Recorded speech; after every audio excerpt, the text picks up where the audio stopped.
இருக்கீங்க எல்லாம் சேர்த்துதான் இஸ்லாம் என்கின்ற ஒரு பகுதி இருக்கின்ற இந்த டிஃபரெண்ட் அவனுக்கு சொல்லும், அவங்களுக்கு விளங்கப்படுத்தணும். அவங்களுக்கு அது பெருச அளவுல விளங்காது. மார்க்க பற்றின்மை அப்படி என்றதை இந்த அடிப்படையில நம்ம என்ன செய்யணும், விளங்க. உலகத்தை புறக்கணிப்பதல்ல இஸ்லாம், அதை பித்அத் என்று குர்ஆன் என்ன செய்கிறது, இந்த உலகத்தை புறக்கணிக்கக்கூடிய அந்த துறவரத்தை பித்அத் என்று சொல்கிறது. இது டிஃபரெண்ட் ஆனது. மார்க்க பற்று என்றது என்ன என்றா குர்ஆனும் சுன்னாவும் சொல்றது அல்லாஹ்வுடைய திருப்தியை நாடுகிறது என்பதை இஸ்லாம் என்ன செஞ்சுகிறது, எங்களுக்கு விளங்கப்படுத்திக்கிறது என்ற செய்தியை அவர்களுக்கு நாம் சொல்ல வேண்டும். இந்த துறவரத்தை இந்த மாதிரி விளங்காததனால மற்றவர்கள், அதாவது மற்றவர்கள் மார்க்கத்தை புறக்கணிப்பது, உலகத்தை புறக்கணிப்பதுதான் என்ன, அதாவது மார்க்கம் என்று விளங்கி வச்சுக்கிறான். இஸ்லாத்துல உலகத்தை சரியான முறையில் அனுபவிப்பது என்ன, அதாவது மார்க்கப்பற்று அப்படி என்று சொல்லப்பட்டிருக்கிறத நம்ம என்ன செய்யணும், புரிந்து கொள்ள வேண்டும். சஹாபாக்கள்கிட்ட பொதுவாக எல்லாத்தையும் இந்த சிந்தனை அப்பப்போ வரும். ஒரு சஹாபி சொல்றாரு, ரசூல் ஸல்லல்லாஹு அலைஹி வஸல்லம், அம்ர நீங்க ஜிஹாதுக்கு போகணும்னு ஆசைப்படுறேன், அங்க போய் கனிமத்துகள் உங்களுக்கு என்ன செய்ய கிடைக்கும், சொத்து உங்களுக்கு கிடைக்கும், அதுக்கு நான் ஆசைப்படுறேன். உடனே அவர் என்ன சொல்றாரு, அல்லாஹ்வை தூதரே இதற்காக நான் இஸ்லாத்தை ஏற்றுக்கொள்ளவில்லை, நான் இந்த கனிமத்துக்கெல்லாம் இஸ்லாத்தை ஏற்றுக்கொள்ளல. உடனே ரசூல் ஸல்லல்லாஹு அலைஹி வஸல்லம் சொல்றாங்க, நிஅமல் மாலு ஸாலிஹ் லில் மர்இ ஸாலிஹ், நல்ல ஒரு மனிதனுக்கு நல்ல சொத்து என்ன ஹலால் தான். குர்ஆன் அல்லாஹ் ஜிஹாத சொல்ற டைம்ல கூட மகானிம கஸீரத்தன் தஅഖுதுனஹா, நீங்கள் எடுக்கக்கூடிய நிறைய கனிமத்துக்கள் என்ற வார்த்தை அல்லாஹ் என்ன செய்யறான், யூஸ் பண்றான். இவைகள் எல்லாம் எங்களுக்கு என்ன காட்டுது அப்படின்னு சொன்னால், இதுதான் என்னது இஸ்லாத்துடைய வழிமுறை. இந்த மன்ஹஜ் இது ஷைத்தானிய மன்ஹஜ். இதுல உண்மையிலேயே மார்க்கப்பற்றான்னு கேட்டா வெளிப்படையில மார்க்கப்பட்டுதான், ஆனா சாத்தியம் இல்லை. இப்ப உதாரணம் அவங்களுக்கு, உங்கள இருக்கக்கூடிய எல்லோருமே மார்க்கப்பட்டுள்ளவர்களாக மாற விரும்புகிறீர்களா என்று நீ முஸ்லீம் அல்லாதவங்கள்ட்ட கேளுங்க, அவங்க ஆமண்டு தான் சொல்லுவாங்க. ஆமண்டா அப்ப எங்க போகணும், துறவி ஆகும். துறவி ஆகிட்டா புள்ள கிடைக்காது. அப்போ ஒரு 100 வருஷத்துல சனத்தொகை அப்படியே என்ன செஞ்சிடும், அப்படி டவுன் ஆயிரும். இன்னும் ஒழுங்கா கடைபிடிச்சாங்கன்னா இன்னொரு 200 வருஷத்துல கால்வாசி ஆயிரும். அப்புறம் ஒரு 1000 வருஷம் போகல அந்த மதமே என்ன செய்யாது, இருக்காது. இப்படி ஒரு மார்க்கப்பற்று தேவையானு கேளுங்க. அப்படி செய்ய மாட்டாங்கன்ற நம்பிக்கையில தான் அதை என்ன செய்யறது, அதை வச்சுக்கிறேன். டோட்டலா மார்க்கப்பட்டான முஸ்லீம்கள் கல்யாணம் முடிஞ்சிருந்தா அவர் மார்க்கப்பட்டு இல்லைன்னா அர்த்தமாயிரும். இந்த விளக்கம் நம்மகிட்ட எப்பொழுதுமே என்ன செய்ய வேண்டும், இருக்க வேண்டும். ரைட். அடுத்ததாக என்ன அப்படின்னு சொன்னால், இதுல ஃபமா ரஅவுஹா ஹக்க ரிஆயத்திஹா, அவர்கள் சரியான முறையில் அதை பேணவில்லை. ஒரு நாளும் துறவரம் பேண முடியாத ஒன்று, தனி மனிதனுக்கும் பேண முடியாது. ஒரு நாள் அதை என்ன செஞ்சிடும். இத கிறிஸ்தவர்களை நாம் யூத கிறிஸ்தவர்களை ஜானுக்கு ஜான் முளத்துக்கு மூலம் பின்பற்று கொண்டு வருது. இதே மாதிரி இந்த சூஃபித்துவ குரூப் இந்த ரஹ்பானியத்தை இந்த துறவரத்துக்குள்ள எங்க சேர்த்துட்டு, இஸ்லாத்துக்குள்ள சேர்த்துட்டு, இஸ்லாத்துக்குள்ள சேர்த்தது இந்த துறவரத்துக்கு கொண்டு சேர்த்துக்கிறத நம்ம என்ன செய்யறோம், பார்க்கிறோம். எனவே அந்த விதத்தை இதுக்குள்ளே கொண்டு சேர்த்திருக்கிறார்கள் என்பதை நம்ம புரிந்து கொள்ள வேண்டும். இது ஒரு பகுதி. அடுத்தது, சில சஹாபாக்கள் ரசூல் ஸல்லல்லாஹு அலைஹி வஸல்லம் அவங்கள்ட்ட வராங்க. இந்த வசனம் பாருங்க, அதாவது யார் வராங்கன்னு சொன்னால், இத இப்னு ஜரீர்ல வரக்கூடிய ஒரு இது அராத ரிஜாலும், சில சஹாபாக்கள், உதாரணமா உஸ்மான் இப்னு மதூன், அதே போல அப்துல்லா இப்னு அம்ர் இப்னு ஆஸ், இது போல சில இடத்துல அபூ ஹுரைரா ரலியல்லாஹு வருது. இவங்க எல்லாம் விரும்பினாங்கன்னா, அதாவது ஆண்மை நீக்கம் செய்து கொள்ள விரும்பினாங்க. மனிதன் அந்த ஆண்மை நீக்கம் செய்யக்கூடாது, ஒரு வலிமிக்க ஒரு ப்ரோசஸ், அதை செஞ்சு ஆண்மை நீக்கம், ஆண்மை தன்மை இல்லாம போயிடும். ஆனா இருப்பாங்க, அந்த ஆசை என்ன செஞ்சிடும், இஹ்திசான்னு சொல்றது, அது இல்லாம போயிடும். இதை செய்து கொள்ள விரும்பினார்கள். ரசூலுல்லாஹி ஸல்லல்லாஹு அலைஹி வஸல்லம் உஸ்மான் இப்னு மதூன் போய் கேட்ட உடனே ரசூலுல்லாஹி ஸல்லல்லாஹு அலைஹி வஸல்லம் அதை தடுக்கிறாங்க. அதுக்கு சொல்றது தபத்துல், அதுக்கு சொல்றது தபத்துல். மரியம் அலைஹிஸ்ஸலாத்துக்கு என்ன சொல்லுவாங்க, மரியம் அல் பத்தூல் அப்படின்னுவாங்க. மரியம் அல் பத்தூல். அல்லாஹ் குர்ஆன்ல வதபத்தல் இலைஹி தப்தீலா அப்படின்னு சொல்லுவாங்க. வதபத்தல் அப்படின்னால் இறைவன் பக்கம் ஒதுங்கு, இறைவன் பக்கம் இந்த உலகத்தை புறக்கணிச்சு இறைவன் பக்கம் ஒதுங்கிறது அப்படின்னு அர்த்தம். இஸ்லாத்துடைய தபத்துல்ன்றது நம்ம சொல்லிட்டோம், இப்படிதான் இருக்கணும். இதே மாதிரி அவங்க போன உடனேயே ரசூலுல்லாஹி ஸல்லல்லாஹு அலைஹி வஸல்லம் தபத்துலை தடுத்தாங்க. ரஹ்பானி, நம்ம ரஹ்பானியான்னு சொல்றதும் இதுதான், தபத்துல் என்று சொல்றதும் அதுதான். ரசூலுல்லாஹி ஸல்லல்லாஹு அலைஹி வஸல்லம் அதை என்ன செஞ்சாங்க, முழுமையாக தடை செய்தார்கள். அவருக்கு மட்டும் உஸ்மான் இப்னு மதூனுக்கு அனுமதி கொடுத்திருந்தால் நிறைய நபி தோழர்கள் ரெடியா இருந்தாங்க. ஆண்மை நீக்கம் செய்யறதுக்கு இபாதுக்கு என்ன சம்பந்தம்னா, அதை செஞ்சுட்டா திருமணம் கேன்சல் ஆயிரும். புள்ள சப்ஜெக்ட் இல்ல, டோட்டல் பள்ளியோட என்ன செஞ்சிடலாம், உட்கார்ந்துடலாம். இபாதத்து வாழ்க்கை, அந்த இபாதத்து சுஜூது திக்ரு குர்ஆன் இருந்துடலாம். அதுக்கு தான் ட்ரை பண்ணா. ரசூலுல்லாஹி ஸல்லல்லாஹு அலைஹி வஸல்லம் அதை என்ன செய்தார்கள், தடை செய்தார்கள். அப்படி என்னத்தை நம்ம என்ன செய்கிறோம், பார்க்கிறோம். அடுத்ததாக, அதாவது அல்லாஹ் தஆலா அதோட குர்ஆன் வசனம் இருக்கிறான். எப்படி, யா அய்யுஹல்லதீன ஆமனு, ஈமான் கொண்டவர்களே, லா துஹர்ரிமு, ஹராமாக்கி கொள்ள வேண்டாம், தய்யிபாத்தி மா அஹல்லல்லாஹு லக்கும், அல்லாஹ் உங்களுக்கு ஹலாலாக்கியவைகளை நீங்கள் ஹராமாக்கி கொள்ள வேண்டாம், வலா தஅதது, வரம்பு மீற வேண்டாம். வரம்பு மீற வேண்டாம். இன்னல்லாஹ லா யுஹிப்புல் முஅ்ததீன், வரம்பு மீறுகின்றவர்களை அல்லாஹ் தஆலா விரும்ப மாட்டான். சூரா மாயிதா 87. இப்படி ஒரு ஆன்மீகத்தை இஸ்லாத்தை தவிர வேற எதுவும் சொல்லலுமா? திருமணம் முடிக்காம ஆண்மையை நீக்கம் செய்து கொள்கின்றவர்கள் வரம்பு மீறுகின்றவர்கள். வரம்பு மீறுதலான செயல்பாடு, அல்லாஹ்வுடைய சுன்னத்துக்கு மாத்தமா போறது, அல்லாஹ்வுடைய அந்த தய்யிபாத்துகளை நலவுகளை அவர்களை ஹராமாக்கி கொள்வது என்ற கண்டிப்பு வசனம் என்ன செய்யுது? இறங்குது. இதுதான் இஸ்லாத்துடைய சிஸ்டம். அப்ப இந்த வசனம் அதாவது லா துஹர்ரிமு தய்யிபாத், எந்த அளவுக்கு இஸ்லாம் தடை செஞ்சீங்கன்னா, ஒரு மனிதனுக்கு ஒரு நல்ல விஷயம் பிடிக்குது, அந்த நல்ல விஷயம் பிடிக்குது என்றதுக்கு இருந்து நமக்கு விருப்பம் இல்ல, தவிர்த்து கொண்டா பிழை இல்ல. பக்கத்தில் ஒருத்தர் விரும்புறாரு இல்ல, அவருக்காக வேண்டி வாழ்க்கை ஃபுல்லா நம்ம அதை தவிர்ப்பது இஸ்லாம் தடை செய்யுது. அல்லாஹ் தஆலா சொல்றான் என்ன, லிமா துஹர்ரிம் மா அஹல்லல்லாஹு லக் தப்தகி மர்தாத் அஸ்வாஜி, அல்லாஹ் உங்களுக்கு ஹலாலாக்கியதை மனைவிமார்கிட்ட திருப்திக்காக ஏன் நீங்க என்ன செய்றீங்க, ஹராமாக்குறீங்கன்னு கேக்குறான். ஹலால உடலாம், பிழை இல்ல. ரசூலா உடம்ப விட்டு தான் இருக்கிறான், ஹலால் தான், விட்டு தான் இருக்கிறான், பிழையெல்லாம் இல்ல. ஆனா அதை வந்து ஒரு ஹராமாக்கி கொள்றது எங்க அப்படி, அதாவது எதுக்காக வேண்டி, இன்னொரு ஆள்கிட்ட திருப்திக்காக வேண்டி முழுசா ஒரு இடத்துல தின்னாமிக்கிறது வேற, அவர் அளவு வாழ்க்கை ஃபுல்லா நான் அதை தின்ன மாட்டேன், அவர் விரும்ப மாட்டாரு, அவர் விரும்ப மாட்டாருக்கா நீ தின்னாமலாம் வைக்க கூடாது. இந்த மாதிரி சிஸ்டத்தை என்னது கொண்டு வரது பிழை. அதனாலதான் இமாம் அஹ்மத் இப்னு சீரின் நினைக்கிறேன், என்னது அந்த அல் பத்னுல்லதி லா யுஹிப்புல் ஹல்வா பத்னுன் காபிர் என்றாரு. இனிப்ப விரும்பாத வயிறு வந்து காபிரான வயிறு அப்படின்னு விளங்கிட்டா, இனிப்ப விரும்பாத வயிறு காபிரான வயிறு அப்படின்னு அல்லாஹ்வுடைய நியமத்தை நிராகரிச்ச வயிறு. ரசூல் கான யுஹிப்புல் ஹல்வா, ரசூலாங்க இனிப்பை விரும்பக்கூடியவர்களா இருந்தார்கள். எந்த வயிறு வந்து இனிப்ப விரும்பலையோ அது காபிரான வயிறு. என்னது யாரு, அதாவது இப்னு சீரின் அல்லது அதாவது ஆமஷன் நினைக்கிறேன், ரெண்டு பேரும் ஒருத்தர் சொல்றதா வருது. அப்ப இதெல்லாம் அவங்களோட புரிதல் ஒன்றைக்கு, இது அவர் வந்து ஒரு இதாக சொன்னது விளக்கத்துக்கு. ஆனா அவங்களோட புரிதல் இருந்துச்சு என்னடா, மார்க்கம் என்றது இப்படித்தான் இருக்கணும். அல்லாஹ் தஆலா இஅ்திதான்றான், சாதாரண வசனம் இல்ல. இஅ்திதான்டா வரம்பு மீறல், அல்லாஹ்வுடைய எல்லையை மீறுதல் என்று சொல்றாங்க. இது அதாவது ஹலால ஹராமாக்கி கொள்றது.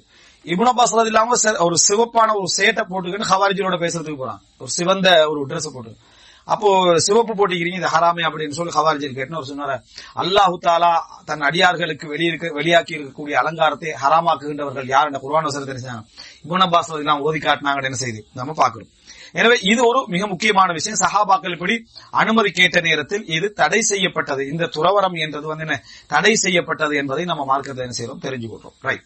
இப்ப அதுக்கு அடுத்ததாக இந்த துறவர விஷயத்தில் நம்ம தெரிஞ்சு கொள்ள வேண்டிய விஷயம், ரசூலுல்லாஹி ஸல்லல்லாஹு அலைஹி வஸல்லம் அவர்கள் இந்த துறவரம் என்கின்ற பகுதியை எந்தெந்த வகையில எல்லாம் கண்டிச்சிக்கிறாங்க அப்படின்றதுக்கு சின்ன சின்ன சின்ன விஷயங்கள், சின்ன விஷயங்களை நம்ம என்ன செய்யறோம் பாக்குறோம். சின்ன சின்ன விஷயங்கள் என்ன, இப்ப இதுல வந்து உலக பற்றின்மை இருக்கிறது விளங்குது. சஹாபாக்கள் அதை தவிர்த்துக் கொள்ளணும் என்ன செய்யறாங்க, நினைக்கிறாங்க. அதையும் ரசூல் ஸல்லல்லாஹு அலைஹி வஸல்லம் என்ன செய்யறாங்க, கண்டிக்கிறாங்க. சிறிய சிறிய விஷயங்கள் ரசூல் ஸல்லல்லாஹு அலைஹி வஸல்லம் அவைகளை வழிகாட்டி ரசூல் ஸல்லல்லாஹு அலைஹி வஸல்லம் அவர்களோட இருந்த மக்களை நீங்க பாத்தீங்கன்னு சொன்னா நிச்சயமாக அதுல அவங்க எவ்வளவு கவனமா இருந்திருப்பாங்க அதுக்கு பின்னாலன்றதுக்கு இது ஒரு பெரிய ஒரு ஆதாரம். அது என்ன அப்படின்னா, துன்பங்களில் அளவுக்கு மீறி கவலைப்படுதல். துன்பங்களில் அளவுக்கு மீறி கவலைப்படுதல் என்ற ஒன்று.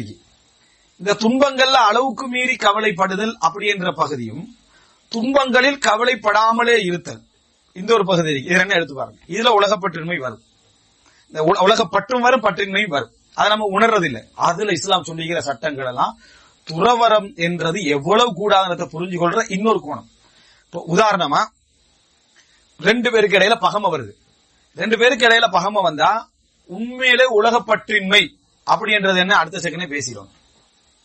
அப்பதான் நம்ம உலகத்துக்காக வாழல, அல்லாஹ்வுக்காக என்ன செய்யறோம், வாழ்றோம் அர்த்தம். ரெண்டு பேருக்கு எல்லாம் சண்டை வந்துட்டு வந்த உடனே அஸ்ஸலாமு அலைக்கும் அப்படின்னு பேசி, எனக்கு இந்த உலகமே முக்கியம் இல்ல, மறுமதான் முக்கியம் இல்ல. அங்க இஸ்லாம் என்ன சொல்லுதுன்னா, 3 நாள் நீ பகைக்கலாம், 3 நாள் பகைக்கலாம். உனக்கு உலகாசை இருக்கலாம், வெறுப்பு இருக்கலாம், கோபம் இருக்கலாம், குரோதம் இருக்கலாம். எத்தனை நாளைக்கு? 3 நாளைக்கு இருக்கலாம்.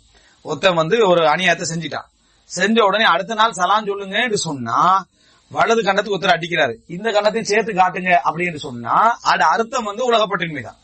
உனக்கு ரோசம் வரக்கூடாது, உனக்கு கோபம் வரக்கூடாது. ரோசமும் கோபம் எப்ப வராம இருக்கும்னா, இந்த உலகத்துல உனக்கு ஆசையே இல்ல, பழி வாங்கணும் சிந்தனையே இல்லைன்னா தான் இஸ்லாம் விமர்சிக்கப்படக்கூடிய கோணத்தில் இந்த கோணம் உண்டு. எந்த கோணம்? இந்த உலகத்துல பழி எடுக்கிறது, ரிவெஞ்ச் எடுக்கிறது, அதே போல என்னது கவலைப்படுறது, கோபப்படுறது, இந்த பகுதிகளை இஸ்லாம் அனுமதிச்சு வச்சு உலகப்பற்றின்மைய மார்க்கமாக்கி அதுதான் துறவரம், அதுதான் லட்சியம் என்று வைக்கிற மார்க்கத்தில் அது எல்லாமே தடை. நீங்க அவங்களோட பயான்கள் எல்லாம் கேளுங்க, முஸ்லீம் அல்லாத சகோதரருடைய உரைகள் எல்லாம் கேட்டு பாருங்க. அதுல எங்கேயாவது பகமை அப்படின்றத ஆதரிப்பாங்களான்னு பாருங்க, ஆதரிக்க மாட்டாங்க. அதுக்காக அவங்க நல்லவங்க எல்லாமே நல்ல கொள்கை சொல்றாங்கன்னு அர்த்தம் இல்ல, சாத்தியமே இல்லை. சாத்தியமே. அநியாயம் செஞ்சவனுக்கு நீங்க 3 நாள் கூட கோவிக்க கூடாதுன்னு ஒரு சட்டத்தை எப்படி போடுவீங்க? ஒருத்தவங்க உங்களுக்கு ஏசிட்டான், அவன் கெட்டவனுட்டான், அவனை கண்டு சிரிச்சு அஸ்ஸலாமு அலைக்கும் எப்படி எத்தனை நாள் சொல்லுவேன்? 3 நாளைக்கு பகமையை வச்சுக்கலாம். அதனால சொல்றாங்க 3 நாட்களுக்கு மேல இருக்க கூடாது. 3 நாட்களுக்கு மேல என்ன செய்யக்கூடாது? 3 நாள் வரைக்கும் பகைக்கலாம். அப்ப ஒருத்தர் 3 நாளைக்கு பிறகு ஒரு சகோதரனை சந்திக்கிறார். அப்ப அந்த 3 நாள் என்ன நடந்திருக்கும்? அவரோட கோபப்பட்டிருப்பாரு, அவரோட வெறுத்திருப்பாரு, என்னடா இப்படி செஞ்சிட்டாரு இருப்பாரு, அங்கே புறக்கணி சலாம் சொல்லாம என்ன செஞ்சிருப்பாரு, பேத்திருப்பாரு. 3 நாளைக்கு பிறகு இப்ப என்ன செய்யணும்? செய்யற தவற பொறுத்து 1 கோடியை அடிச்சுட்டு போயிட்டார். 3 நாளைக்கு பிறகு சகோதரனை சந்தித்தேன், முவானக்கா பண்ணி அஸ்ஸலாமு அலைக்கும், நாளைக்கு சாப்பாடு வச்சுக்கிறேன் வாங்கன்னு சொல்லுங்க ஒரு மார்க்கம் சொல்லுமா இருந்தால் அது மார்க்கமே அல்ல, அது துறவரம். அதுவும் என்ன துறவரம்? என்ன 1 கோடியை கணக்கெடுக்காத, 1 கோடியை கணக்கெடுக்காத, சகோதரன் தான் முக்கியம். அவனும் மனிதன் நீனும் மனிதன், நாளைக்கு எல்லாரும் மண்ணு கீழே தான் என்ன செய்ய போறோம், போக போறோம் அப்படின்னு. இது அதாவது எல்லாரும் என்ன நினைக்கிறான், மண்ணு கீழே போக போறோம்னு பேசினவன் எல்லாரும் என்னது மார்க்கப்பட்டுள்ளவன்னு நினைக்கிறான். மண்ணு கீழே போறதுக்கு பல காரணம் இருக்கு. ஒன்று உலகப்பற்று ஒரு காரணம், கடன் நெருக்கடி மண்ணை கீழே பேத்துவான் வணங்கிட்டா, அது உலகப்பற்றால போறது. அதே போல வாழ்க்கையில் உள்ள பிரச்சனை பேஸ் பண்ண இல்லாது தற்கொலை செஞ்சிருக்கிறது, அது மண்ணை கீழே போறதான். எனவே இந்த பிரயோசனம் இல்ல உலகத்துல மார்க்கப்பட்ட அர்த்தம் இல்ல. இஸ்லாம் என்ன சொல்றது, அந்த மாதிரி கட்டமா இருந்தா சலாம் சொல்லாம வைக்காது. அவர் முஸ்லீம், நீனு முஸ்லீம், அவன் சலாம் சொன்னா பதில் சொல்லிடு, நீ நம்ம சொல்ற அதுக்கு மேல நீ என்ன செய்யலாம், பகைச்சிக்கிட்டு இருக்கலாம். உதாரணமா யார நம்ம சொன்னோம், வாஷி யாரை கொண்டது, ஹம்சா ரலியல்லாஹு அன்ஹு அவர்களை கொண்டது. ரசூல் ஸல்லல்லாஹு அலைஹி வஸல்லம் வந்து இஸ்லாத்தை ஏத்துக்கிறார். அவர் ரசூலுல்லாஹ் என்னது லவ் கய்யப்த வஜ்ஹகன்னா, எங்களை விட்டு ஒதுங்கி இருக்கலாமே, முகத்தை காட்டாம ஒதுங்கி இருக்கலாமே என்றார். இஸ்லாத்தை ஏத்துக்கினாங்க, சலாத்தையும் சொல்றாங்க, ஏத்துக்கிறாங்க. ஆனா எதை ஏத்துக்கல, அவர் முன்னால வார்த்தை ரசூலுல்லாஹ் விரும்பல. அப்ப ஒரு முஸ்லீமா இருந்தும் தூரமா இருங்கன்ட்டு அவர் சொன்னாங்க. எனவே அப்படி அநியாயம் செஞ்ச ஒரு மனப்பகமே இஸ்லாம் அல்லாஹ்வுடைய, இப்ப அவங்க என்ன பாப்பாங்கடா, அல்லாஹ்வுடைய தூதராக இருந்தும் இது மன்னிக்கிற அந்த பண்பு அவருக்கு இல்லையே அப்படின்னு சொன்ன. அவருக்கு மன்னிக்கிற பண்பு கூட இருந்திருக்கே, இதையும் கூட சமுதாயத்துக்கு ஒரு வழிமுறை ரசூலுல்லாஹ் காட்டிட்டு போறாங்க. இந்த லெவலுக்கு எல்லாம் வந்தவங்களுக்கு வலிமா கொடுக்கணும் அவசியம் எல்லாம் என்னது இல்ல. அப்படின்னு அவனோட திருமண பந்தம் வச்சு ஒன்றுக்குள்ள ஒன்றா இருக்கணும் அவசியம் இல்ல. நிறைய பேர் அப்படி சொல்றாங்க, அடிச்சிடுறது, ஏமாத்திடுறது, செக்ரட்டரி ஆயிடுறது, 3 நாளைக்கு கூட பேசாது. அந்த ஹதீஸ் கூட அவருக்கு தெரியாது. உடனே கொள்ளை அடிக்கப்படாத ஹதீஸ் அவருக்கு தெரியாதா, விளையாட்டா கொள்ளை அடிக்கிற ஹதீஸ் அவருக்கு தெரியுது, அவருக்கு அந்த ஹதீஸ் தெரியாதா. பகமையை நிர்வகிக்கிறதும் உலகப்பற்றின்மை என்றதா இஸ்லாமிய முறையில் அணுகிறதுக்கான ஆதாரம். இல்லைடா துறவரம், இல்லைடா துறவரம். இதை நம்ம புரிஞ்சு கொள்ளணும். இது முக்கியமான விஷயம். இந்த இடத்துல டோட்டலா புறக்கணிக்க சொல்லிதான், டோட்டலா மன்னிக்க சொல்லியா மத்த மதம் சொல்லும், மத்த மதம் இதை சொல்லு டோட்டலா மன்னிக்க சொல்லி சாத்தியமும் இல்ல, மன்னிக்க போறதும் இல்ல. ஒரு கண்ணத்தை அரைஞ்சு பாருங்களேன், வணங்கிட்டு உலகத்துல எவனா அடுத்த கண்ணத்தை கொடுப்பானாங்க, ஒன்றில் ஓடுவான் சரியா, அல்லது திரும்பி அடிப்பான், 2ல் ஒன்று நடக்கணும். அடுத்த கண்ணத்தை கொடுத்துட்டீங்கன்னா அவனை நம்ம மாஷால்லான்னு பாராட்ட வாய்ப்பு இருக்கு, நம்மளோட சேர்த்துக்கல மாட்டோம்.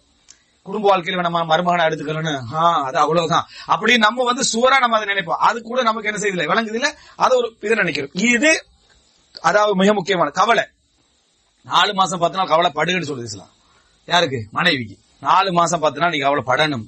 அப்போ கணவன் இழந்ததுக்கு கவலைப்பட வேண்டும் என்று ஏன் சொல்லுது அப்படின்னு சொன்னா, அது ஒரு சட்டமா இஸ்லாம் வைக்குது.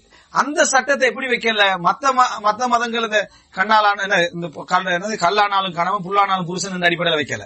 அதுல என்ன வைக்கிற, நீ கர்ப்பிணியா இருந்து புள்ள பிறந்துட்டு சொன்னா இதா முடிஞ்சுன்றது, கர்ப்பிணியா இருந்து புள்ள பிறந்துட்டா இதா முடிஞ்சது. அதுக்கு நீ அது அது ஒரு 5 நாள்ல நடந்தாலும் சரி நீ என்ன செய்யலாம், அந்த நிஃபாஸ் முடிஞ்ச வரை அடுத்த திருமணத்துக்கு தயாராகலாம் அப்படி சொல்லி இந்த அடிப்படையில வைக்கல. அதே நேரம் 4 மாசம் 10 நாள் கணவன் இழந்ததுக்கு கவலைப்படு. கணவன் இழந்ததுக்கு கவலைப்படுதல் உலகப்பற்றா இல்லையா? உலகப்பற்றதான்.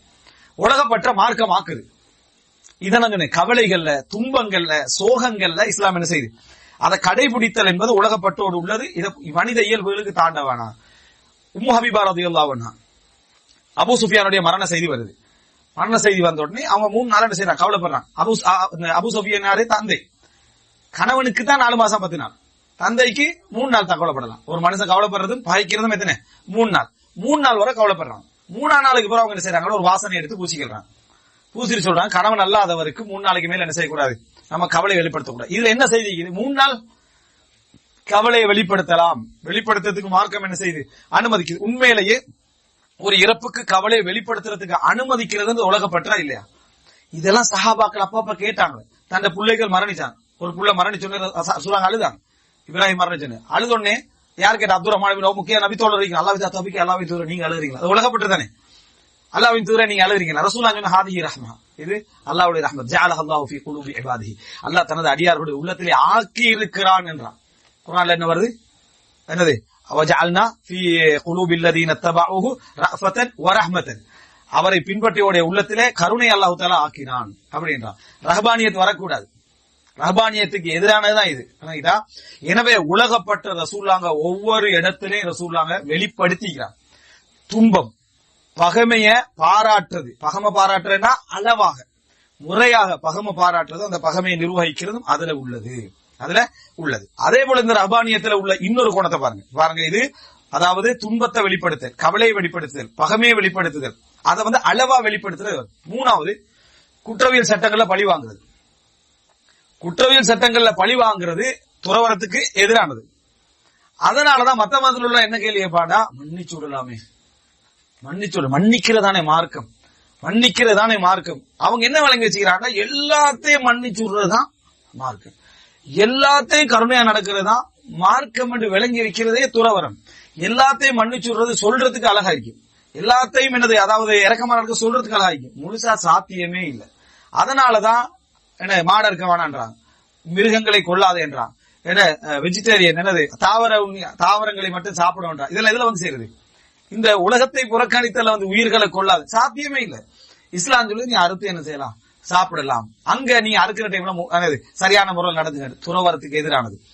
உலகத்தை புறக்கணித்தல் என்ற பாபு ஒரு இடத்துல மட்டும் வராது, எல்லா இடத்திலையும் வரும். அங்க எல்லாம் நீங்க பார்க்கலாம், இது தனியான சைத்தானிய மன்ஹஜ் என்றதுனால முஸ்லிம் அல்லாதவர் முரம்பறத பார்க்கலாம். அந்த இடத்துல எல்லாம் துறவர லிஸ்டுக்குள்ள வரும். அவங்க என்ன நினைக்கிறாங்க, உலகத்தை டோட்டலாக எல்லா செக்ஷனையும் புறக்கணிக்கிறதா. அவங்க எதை துறவரம் பண்ணி நினைக்கல, ஆனா துறவரத்துடைய பாபால தான் அது என்ன செய்யும், உலக பற்று இன்மை அப்படின்றத முழுசா கொண்டு வந்து வைக்கிறது. அதுதான் அந்த இடத்துல வார்த்தை பார்க்கிறோம்.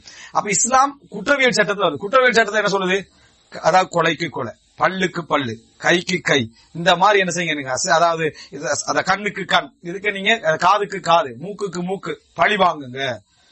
குர்ஆன் வேத புத்தகத்துல பழி வாங்குங்க என்ன செய்து சொல்லப்படுது அப்படின்னு சொல்லி என்ன செய்யற கவலைப்படுறான். குர்ஆனுடைய வேத புத்தகத்துல பழி வாங்க சொல்லப்படுதுன்னு கவலைப்படுறான். அல்லாஹ் சொல்லிட்டு யாராவது தன் சகோதரனை மன்னித்து விட்டா அது சிறந்தது, அந்த வழியையும் கொடுக்கிறான். மன்னிக்கிறது சிறந்தது கொடுக்கிறான். மன்னிக்கிறது மட்டும்தான் மார்க்கம் என்று சொல்லல, மன்னிக்கிறது மட்டும்தான் மார்க்கம் என்று ரசூலுல்லாஹி ஸல்லல்லாஹு அலைஹி குர்ஆன் என்ன செய்யல சொல்லல. அப்ப அதுல இருந்து என்ன விளங்குது, துறவரம் என்ற பகுதியை இஸ்லாம் எல்லா விஷயத்தையும் இஸ்லாமிய வாழ்க்கையை நம்ம எடுத்தோம்டா இறை திருப்திய இலக்காக கொண்ட மார்க்கம். இறை திருப்தி என்பது அவன் படைச்ச உலகத்தை புறக்கணிக்கிறது அல்ல அப்படின்றத புரிஞ்சுக்கணும். எனவே இதுல துறவரம் வர இன்னொரு பகுதியை பாருங்க, இபாதத். இபாதத்துல இஸ்லாம் என்ன செய்யுது அப்படின்னு சொன்னால், துறவரத்துக்கு எதிரான சிந்தனைகளை கொண்டு வந்து கொண்டே இருக்கு. சின்ன சின்னதுல இருந்து வரும் இபாதத்துடைய வணக்க வழிபாட்டு. இப்ப நம்ம ஏற்கனவே சொன்னதெல்லாம் அதுக்குள்ள அடங்கும். சின்ன சின்ன விஷயங்கள் எல்லாம் அதுல வரும். ரசூலுல்லாஹி ஸல்லல்லாஹு அலைஹி வஸல்லம் சொல்றாங்க, நான் தொழுதுகின்றிருக்கிறேன், தொழுகை நீட்டணும், தொழுகைக்குள்ள என்ன செய்வேன், போவேன், குழந்தையுடைய சவுண்ட் என்ன செய்யும் எனக்கு கேட்கும், உடனே நான் சுருக்கிக் கொள்வேன், நான் அதை சுருக்கிக் கொள்வேன் அந்த தாய் குழந்தையில ஏற்படக்கூடிய பதட்டத்தின் காரணமாக அப்படின்னு. அப்ப என்ன அடுத்த சலாம் கொடுத்தோடனே ரசூலுல்லாஹ் என்ன செஞ்சுக்கணும், நம்மட இமாம்களை மைக்க எடுத்து போட்டு என்ன குழந்தைகளை இனி பள்ளிக்கு கொண்டு வராம இருக்கிறதுக்கு என்ன செய்யுங்க, எடுங்க, ஏன்னா இது ஆபத்து. அதுக்கப்புறம் அவனை அனுப்பிடுறது. அனுப்பி அதுக்கு பிறகு 14 வயசு பிறகு இளைஞர்கள் தொலை வருவதில்லை, நீ தானே குழந்தைகளை அனுப்பினாய், திருப்பி எப்படி அவன் வருவா 14 வயசுல, அனுப்பிட்டு அதுக்கு பிறகு வருவதில்லைன்னு சொல்றது. அவன் சின்னத்துல இருந்தே விட்டுருக்க, கொஞ்சம் சபர் செஞ்சிக்க முடிஞ்சுது, அவன் கொஞ்சம் கொஞ்சம் பழகி இருப்பான், அப்ப திருப்பி அனுப்பிடுறது அவன். இது உலகப்பட்டின்மை. இதையே நீங்க மத்த அதாவது அமைதியா வணக்கம் செய்யற இடங்களை குழந்தைகளை கத்த விடுவாங்களா கூட மாட்டாங்க. ஆனா இஸ்லாமிய சமுதாயத்தை அப்படி இருக்காது. இஸ்லாமிய சமுதாயத்துல எந்த பள்ளி வாயில்கள்ல குழந்தைகளுடைய ஓட்டங்களும் அதுவும் இதுவும் இருக்கு. அந்த குழந்தைகள் எதிர்காலம் என்ன செய்யுது, அந்த இடத்துல அவங்க வளர போறாங்க. சம்பந்தமே இல்லாம வயசாளிகள் மட்டும் தான் 3 சப்ளை 2 சப்ளை உட்கார்ந்துருக்கீங்க, அதோட இந்த ஜெனரேஷன் அழிய போகுதுன்னு அர்த்தம் எடுத்து புரிஞ்சுக்கணும். இதுவும் உலகப்பட்டின்மை. குழந்தைய ரசூலுல்லாஹ் தூக்கி வச்சுட்டு என்ன செய்யறாங்க, தொழுகிறாங்க, களத்துல வச்சுட்டு தொழுகிறாங்க, சுஜூத்ல வாகனம் மிம்பர்ல இருந்து இறங்கி குழந்தைய எடுத்துக்கிறாங்க. ரசூல் ஸல்லல்லாஹு அலைஹி வஸல்லம் இதான் பமன் ரகிப அன் சுன்னதி ஃபலைஸ மின்னி, இந்த வழிமுறையோடு தான் இஸ்லாம் என்ன செய்து. நம்மள சில மக்கள் தொழுது கொண்டிருக்கிற புள்ள அங்க வருதுன்னு இவன் ஃபித்னாக்குள்ளாயிடுவான்.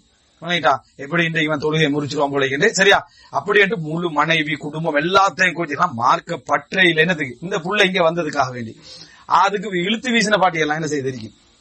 அப்ப இதெல்லாம் மார்க்கப்பற்றா இல்ல, அந்த புள்ள வந்துச்சுன்னா அழகான முறையில் எடுத்து வச்சுக்கிறது அல்லது முன்னால வைக்க, அந்த புள்ள தன்னோடு சேர்ந்து சுஜூத் செய்யறத விரும்புறது, இது இஸ்லாம். இது என்ன வசுவாசம், உண்டுக்கு இருந்து கலிபானா முதலாம் நினைவு வருது. அப்ப நம்மட தொழுகை முறிஞ்சிருமே, மீட்டணுமே, இந்த வசுவாசத்தோட தொழுகை பாத்தில் ஆகிறது. இந்த மாதிரியான சிந்தனைகள் இருக்கக்கூடாது. ரசூலுல்லாஹி ஸல்லல்லாஹு அலைஹி வஸல்லம் ஒரு புள்ள கொண்டு வரப்படுது. ரசூலா 5 நேரம் தொழுவிக்க வேண்டியவர், மார்க்கப்பட்டுள்ள தலைவர், மடியில வச்ச உடனே மூத்திரம் வந்துச்சு, ஒன்றுக்கு போயிட்டு வைக்கிறாங்க, ஒன்றுக்கு போயிட்டு எதுல மடியில ரசூலாங்க அப்படி என்ன செஞ்சிருக்கணும், புள்ளைய கொடுத்துட்டு அவங்கள போன ஒரு அபூபக்கர் இல்லாட்டும் இது கூட புள்ளைகளை வந்து செக் பண்ணிடுங்க விளங்கிட்டா அப்படின்னு ஏதாவது சொல்லணும். ஒன்றுக்கு ரெண்டுக்கு போற விஷயத்த பார்த்து எடுங்க பாருங்க, முடிஞ்சு போய் அப்ப தொழுவிக்க வேற போகணும், இருக்கிறது ஒரே ஒரு ட்ரெஸ் தான். சரியா? இந்த மாதிரி ரசூலாங்க நடந்து கொண்ட மாதிரி இருக்குதா? ரசூலாங்க எந்த வார்த்தையுமே சொல்லல. சுப்ஹானல்லாஹ். தண்ணியை கொஞ்சம் கொண்டு வாங்க என்று தெளிச்சு அதை கழுவிட்டார்கள். அதை இஸ்லாமிய அறிஞர்கள் ஃபிக்ஹ்ல கொண்டு வந்து சேர்த்து குழந்தை உண்டுக்கு இருந்தா சுத்தமா அசுத்தமா லிஸ்ட்ல கொண்டு வந்து சேர்த்தியா. இது மார்க்கம். இப்படிப்பட்ட ஒரு அதாவது மார்க்கத்தை தான் இஸ்லாம் எங்களுக்கு சொல்லுது. இதுல இருந்து அசிங்கப்படுறது, அது செய்யறது, இது செய்யற ஒரு பகுதியே இங்க சொல்லப்படல. இந்த மாதிரி நீங்க பாத்தீங்கன்னா இபாதத்து வணக்க வழிபாடுகள்ல உட்பட ரசூல் ஸல்லல்லாஹு அலைஹி வஸல்லம் இந்த உலக பற்றின்மைக்கு எதிரான ஒரு நிலைப்பாட்டை என்ன செஞ்சுக்கிறாங்க, சொல்லிக்கிறாங்க பாக்குறோம். ஜுஹுத் என்று ஒன்று இருக்குது. ஜுஹுத் உலக பற்றின்மை என்று நம்ம பேசுவோம். அந்த இது உலக பற்றின்மை எப்படி வழங்கணும், நம்ம ஏற்கனவே சொன்ன மாதிரி என்ன, ஆசையான சாப்பிடுதல், அதே நேரம் அளவுக்கு மீறி போகாமல் இருத்தல், அதுக்குத்தான் ஜுஹுதே தவிர மத்தபடி எதுவுமே என்னது ஜுஹுத் அல்ல. இது வந்து ரஹ்பானியத். நிறைய பேர் ஜுஹுத ரஹ்பானியத்தோட மிக்ஸ் பண்ணிக்கிறான். இந்த மாதிரி சிந்தனை என்ன செய்ய வேண்டாம், உங்களோட மனைவியோட இணைந்து கொண்டு மார்க்கத்தை செய்ய விடாது, உங்களோட குழந்தைகளோட இணைந்து கொண்டு மார்க்கத்தை செய்ய விடாது, உங்களுடைய குடும்பத்தோட இணைஞ்சுக்கிட்டு மார்க்கத்தை செய்ய விடாது. என்ன சொல்லுமெண்டா, வீட்டை விட்டு வெளியே போயிடணும், பிள்ளைகளை எப்படியா விட்டு ஒதுக்கிடணும், எங்கேயாவது எழுத்திக்காப்புல இருந்தா தான் நம்ம என்ன செய்யலாம், இபாதத் செய்யலாம். அங்க போய் மோதினோட கழிச்சிருக்கிறது. இப்படி ஏதாவது ஒன்று என்ன, அதாவது எங்க இருந்தாலும் எங்க வெளியே பேத்தரலாம்னு அங்க போறது, அதை இதே தூக்கிட்டு தானே போறது, மொபைலையும் தூக்கிட்டு தான் அங்க போறது, அது முழு ஊரும் வந்ததுக்கு சமமே அங்க விளங்கிட்டா. இந்த மாதிரி உள்ள செய்திகளை பாக்குறோம். இது அப்படி ஒன்றே இல்ல. ரசூல் ஸல்லல்லாஹு அலைஹி வஸல்லம் சில இடங்கள்ல அந்த மார்க்கத்தை சொல்லிக்கிறாங்க.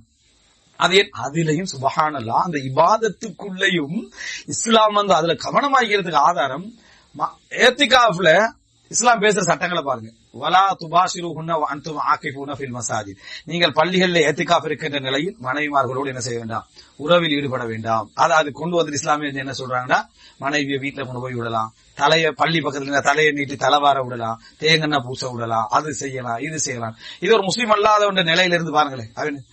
10 நாள் தானே ஏத்திகாஃப் இருக்க போறோம், அதுல தலையை கொடுக்கலாம், தலைவாரலாம், என்ன போடலாம், வைப குணித்து வீட்டுல விடலாம் அப்படின்னு மார்க்க இபாதத்துண்டே இல்லையான்னு அவனுடைய அந்த மார்க்க இடத்திலிருந்து நீங்க பாத்தீங்கன்னா இதெல்லாம் என்னது, எல்லா இடத்துலயுமே குடும்பம் சம்பந்தப்படுது, புள்ள சம்பந்தப்படுது, மனைவி சம்பந்தப்படுது, அடுத்த வீட்டுக்கார சம்பந்தப்படுறா, எல்லாத்துக்குள்ளயும் வருது.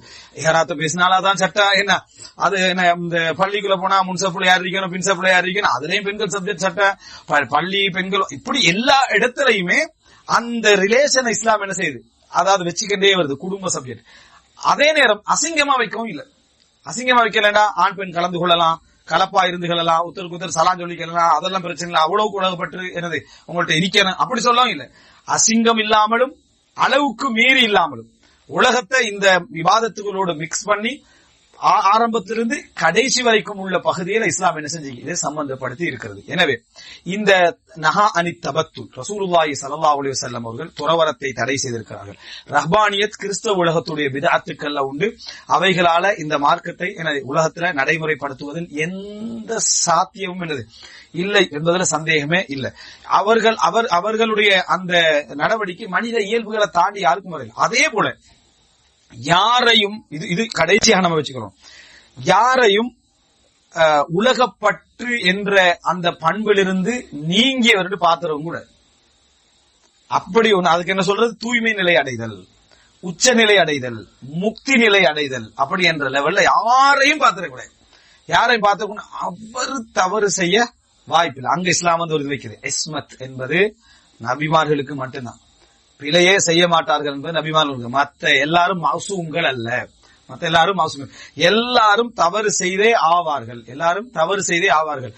இவர் தவறு செய்ய வாய்ப்பில்லை, இவர் பாவம் செய்ய வாய்ப்பில்லை. அப்படி என்ற நிலைமை நம்மளை விட சிறந்தவராக இருக்கலாம், ஆனா நபிக்கு மேல சிறந்தவராக ஆக வாய்ப்பில்லை. நபி என்ன செஞ்சுக்கிறாரு, திருமணம் முடிச்சுக்கிறாரு, குழந்தை பெற்றுக்கிறாரு, பிள்ளைகளோட வாழ்ந்துக்கிறாரு, உழைச்சிக்கிறாரு, மார்க்கெட்டுக்கு போகிறாரு, வந்திக்கிறார், எல்லா வேலையும் என்ன செஞ்சுக்கிறார். அதை விட என்ன சிறந்தவராக இவர் இருக்க வாய்ப்பில்லை. இந்த இடம் வரவே கூடாது. யாராவது மார்க்க போட்டு, ஆனா அது இருக்குது, அது எங்கள்கிட்ட இருக்குது.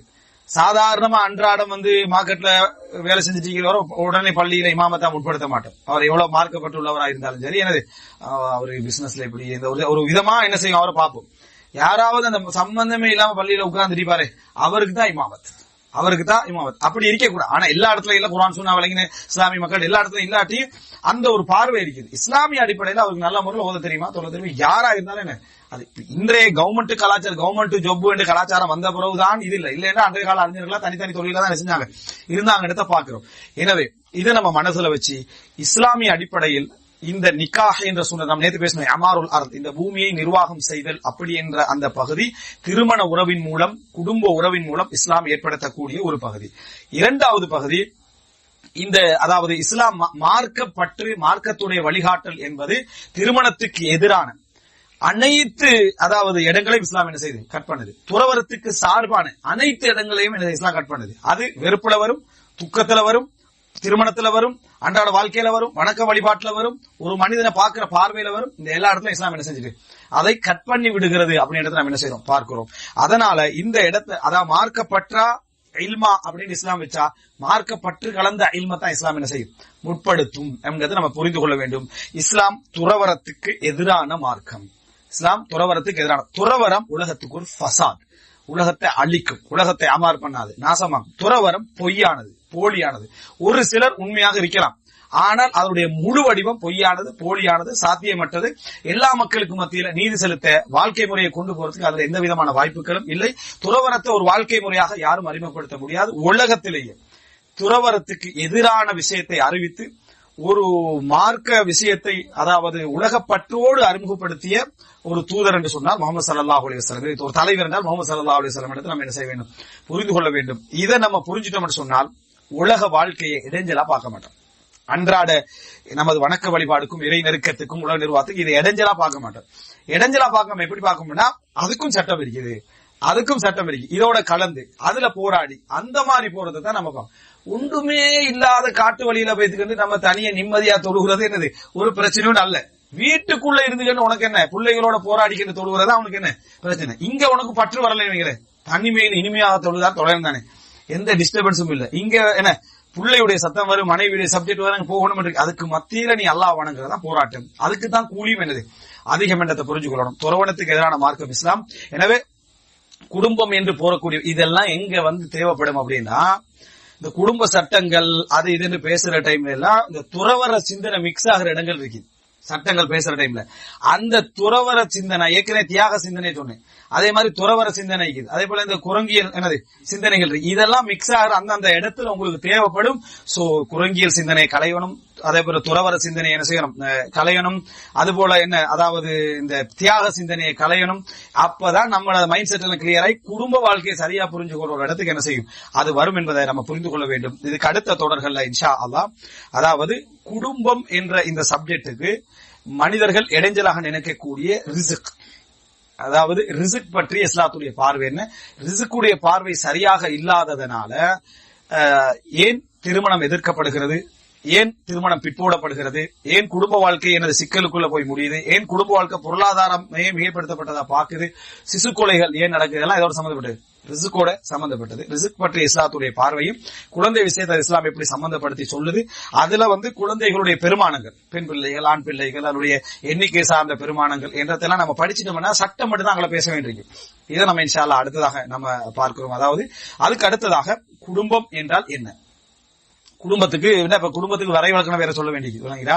அந்த குடும்பம் என்றால் இஸ்லாம் என்னன்னு பாக்குது, எந்த டைம்ல இந்த குடும்பத்தை பார்க்கணும், எந்த டைம்ல இப்படி குடும்பம் வரும், இந்த முசாஹராண்டா என்ன, நசபண்டா என்ன, அது என்னென்ன அடிப்படையில வரும் என்ற பகுதியை பார்த்து விட்டு நம்ம ஏற்கனவே சொன்ன மாதிரி உள்ள மனித இயல்புகள், அதுக்கு போற உள்ள விஷயங்கள்